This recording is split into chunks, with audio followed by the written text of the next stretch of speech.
As we are walking outside of the exhibition, we are going to end with what maybe should have been the first work to talk about, because this is where I believe everything started with Jafa. I was telling you with Apex that he is I wouldn't say an archivist, because the notion of archives bring you to the past, when I think his work is absolutely about the present. But here you have on these very long shelves, and actually presented all together, I think, for the first time, where Jafa started to work and how he started to work. It's not digital, it's very much handmade. It's these books, multiple books, and each page of these binders is a collage of images coming from different sources. So if I was talking early on, when I talked about Apex, about the data of the work, here you have it. If you come to the exhibition, I would invite you to spend some time here, to flip through his books and look at the way he has edited, building space between pages and images. And where does it take your mind?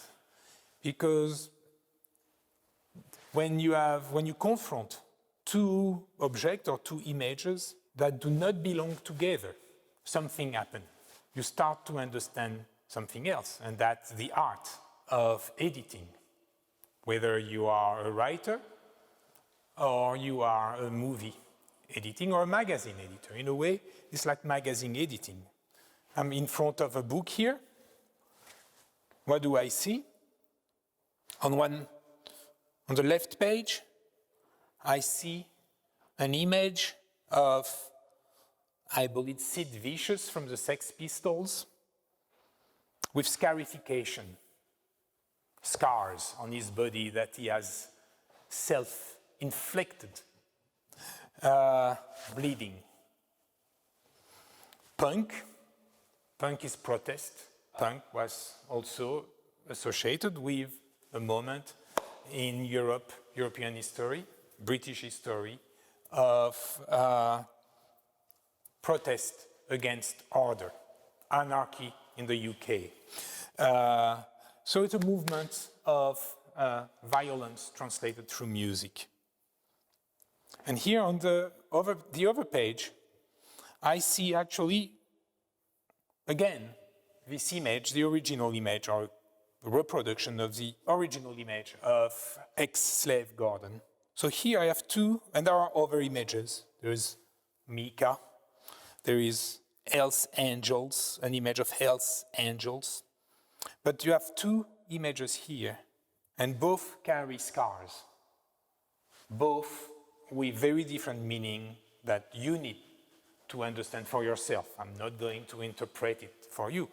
If I move here, and I'm just following randomly this image, these books, on one hand I see, on the left page, I see an advertising for Mississippi, where music began.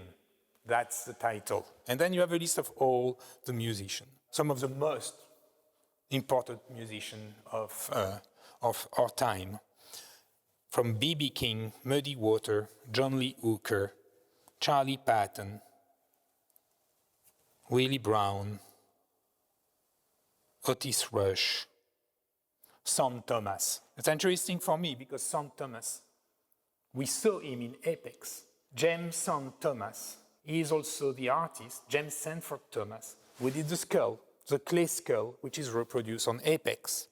And on the other side, I see among images and other images, which is a sculpture by the Brazilian artist Helio Oiticica, who was also known when he was working in Brazil to be, of course, an artist, but also an activist, a political activist that through his art was trying to break through the social classes in Brazil. So here again, you have confrontations that are telling you a story, and a story that is not written. Nobody has made a connection between James Sanford Thomas and Heliotisika. If I continue to move, I see an Egyptian sarcophagus and an alien. And of course, what do I think of? Sonra. Think of music again, black music. Miles Davis and a shark. Jean-Michel Basquiat and Jean-Luc Godard. Again, two characters that you wouldn't put together in the canonic history of art. And that's what Jafa is doing. He is disrupting the narrative that we know.